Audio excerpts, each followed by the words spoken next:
From the Bob Mills Weather Center, meteorologist Stephen Nehrenz. Early on, shared some of those snow pictures that we had from northeastern Oklahoma early this morning. Thought this was a neat little comparison, too. This is up around the Grand Lake vicinity. Sandra Mason sent this in. This was the sunset yesterday evening. So yesterday evening's gorgeous skies, and then early this morning, a little bit of a different look with the snow that settled in. Again, mostly a dusting to maybe a quarter of a half an inch in spots that did see accumulation as expected in our far northeastern counties. Just enough to make things look pretty without causing too many major issues. Now, unfortunately, the storm system is again causing major problems off to our east. We had some accumulating snow across southern Missouri earlier. That's kind of faded away, but out ahead of it in the warm sector, another severe weather day in the southeast United States, and this is not uncommon. In fact, this is somewhat common for this time of year for the southeast United States. With these systems as they swing through, they get this severe weather season in wintertime. This has been producing numerous tornado reports again. Unfortunately, down here in portions of Alabama, a large tornado that just struck the town of Selma,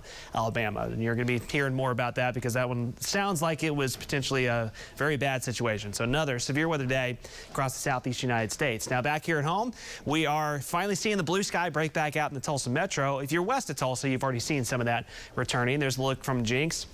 We'll see gradually more of that through the afternoon, but the cloud cover obviously going to impact temperatures today. As we roll this through the last couple of hours, you can see where the sun has broken back out. Bristow, low 40s. Pawnee just dropped off here in the low 40s as well. Upper 30s, but climbing here in Tulsa. But Grove, Tahlequah, Pryor, Veneta, you're barely above freezing right now. Same up in Coffeyville, Kansas. So that's going to be tough sledding to get more than a couple of degrees of a warm up in our eastern counties this afternoon. In fact, I do think for our highs, if you want to call them that, for the rest of the day, likely not breaking out of the upper 30s around Pryor, Tahlequah, Grove, Coffeyville. About 40 degrees, Muskogee, low 40s, Eufaula, and then lower 40s here in the Tulsa metro, mid 40s once you get out in portions of Creek and Pawnee County. But of course, that cold northwest breeze is going to keep it feeling, well, colder than that.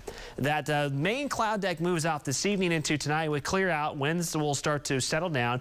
There's going to be another little area of clouds that comes dropping in tomorrow morning that should fade away by midday. We'll keep an eye on that because that could be another one of those stubborn cloud decks that keeps our our eastern counties colder again tomorrow. So January is here for at least a couple of days. Chilly weather for us, a little warmer in western Oklahoma today. Here comes that cloud deck tomorrow morning. It'll be a cold start in the morning in the lower 20s, but with lighter winds than what we have right now. And we should see some sunshine after some morning clouds tomorrow. High temperatures still in the 40s, but with a north breeze around 10 miles per hour instead of 20 to 30 mile an hour winds. This weekend, though, if you're making some weekend plans after a cold Saturday morning, we start the warming trend all over again. South winds kick back in. We're back in the 50s Saturday afternoon, back in the 60s in western Oklahoma, almost like it never happened. Sunday, this is the signs of our next storm system approaching, so south winds get pretty strong. Second half of Saturday through Sunday will be windy again, but with south winds, that'll push us into the low 60s. And then late in the day Sunday, you saw a little bit of that activity starting to flare up. Could be some showers and storms late Sunday night, but the above normal trend quickly returns after a couple cold, chilly days here.